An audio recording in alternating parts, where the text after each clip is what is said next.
तिथियों में, इन दिन में, इस महीने में कभी भी विवाह मत करिएगा। आप विवाह करने जा रहे हैं, आपके बच्चे का विवाह हो रहा है, आपकी बेटी का विवाह हो रहा है, आपके बेटे का विवाह हो रहा है, तो इन जो विशेष तिथि, दिन, नक्षत्र है, इन तिथि में, इन दिन में भूल करके भी विवाह मत करिएगा। अगर आप ऐसा करते हैं तो इसका बहुत बड़ा दुष्परिणाम आपको भोगने को मिलेगा। इसलिए आप लोग ध्यान से सुनिएगा, कौन से महीने में विवाह नहीं करना चाहिए, कौन से दिन में विवाह नहीं करना चाहिए। आपके बच्चों का विवाह है तो विवाह जन्म के महीना में कभी नहीं करना चाहिए। अब यहाँ पर आप ये मत मानिएगा कि जनवरी, फरवरी, मार्च, अप्रैल इसको छोड़ दीजिए, ये तो इंग्लिश डेट हो गया। आजकल हम लोग इस डेट पर चलने लगे, लेकिन हमारे सनातन में, हिंदू धर्म में बैसाख, जेठ, आषाढ़, श्रावण, भादौ इन सब को माना जाता है। जन्म का महीना, यानी अगर आपका जन्म आश्विन में हुआ है तो आप आश्विन में विवाह नहीं कर सकते।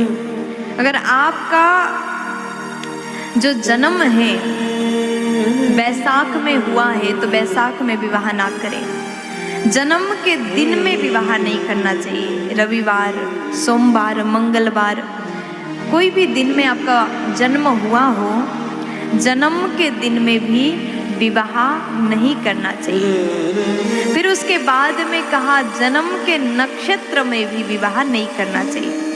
सबको पता होगा कि हमारा जन्म कौन से नक्षत्र में हुआ था, आपके माता पिता आपको बता ही देंगे, या फिर जन्म कुंडली में भी आप देख सकते हैं कि हमारा नक्षत्र कौन सा है। तो जन्म के नक्षत्र में भी विवाह नहीं करना चाहिए।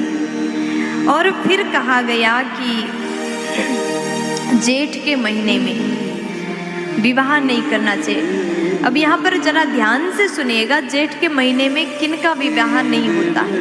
आपके घर के बच्चे, सबसे जो बड़े बेटे हैं या फिर बड़ी बेटी है, ज्येष्ठ पुत्र या फिर ज्येष्ठ पुत्री का विवाह जेठ के महीने में करना नहीं चाहिए। ऐसा करने से दोष लगता है।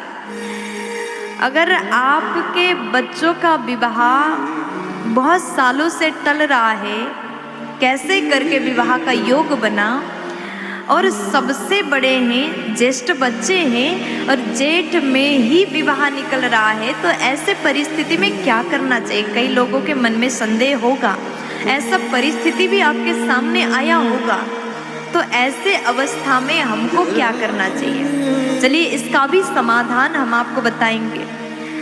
आपके बच्चा जो है, आपके बालक या फिर बालिका, आपके बेटा या फिर बेटी ज्येष्ठ है। ज्येष्ठ का अर्थ होता है कि सबसे प्रथम संतान, सबसे प्रथम संतान ज्येष्ठ है और जेठ महीने में विवाह का योग बना है। और विवाह के योग ही नहीं, कैसे मुश्किल से विवाह हो रहा है। तो आप ऐसे परिस्थिति में ऐसा करें, जो कन्या है या फिर बेटा है, बेटा हो या फिर बेटी हो, इन दोनों का विवाह हो रहा है और आप कन्या पक्ष में देखिए, अगर वो संतान में प्रथम नहीं है, कन्या या फिर वर, दोनों में से, भाई बहन में से सबसे बड़े नहीं है, तो किसी एक ज्येष्ठ संतान नहीं है, तो ऐसे परिस्थिति में, विषम परिस्थिति में विवाह किया जा सकता है। ये समाधान बताया गया है। तो आपने सुन ही लिया, विवाह एक ऐसा संस्कार है, विवाह संस्कार के बाद में पूरे जीवन को हम लोग बड़े अच्छे से जीते हैं। विवाह होने के बाद लड़की का या फिर लड़का का जीवन बदल जाता है। वो एक गृहस्थ आश्रम में प्रवेश करते हैं और गृहस्थ धर्म को पूर्ण रूप से पालन करना पड़ता है। तो गृहस्थ आश्रम का शुरुआत जब आप करने जा रहे हैं तो जरूर विचार करिएगा कि कब विवाह करना है, कब नहीं करना है। संतों से, बड़े जनों से पूछ करके, आदेश लेकर के, सुंदर समय निकाल करके ही आप विवाह बंधन में बंधिएगा।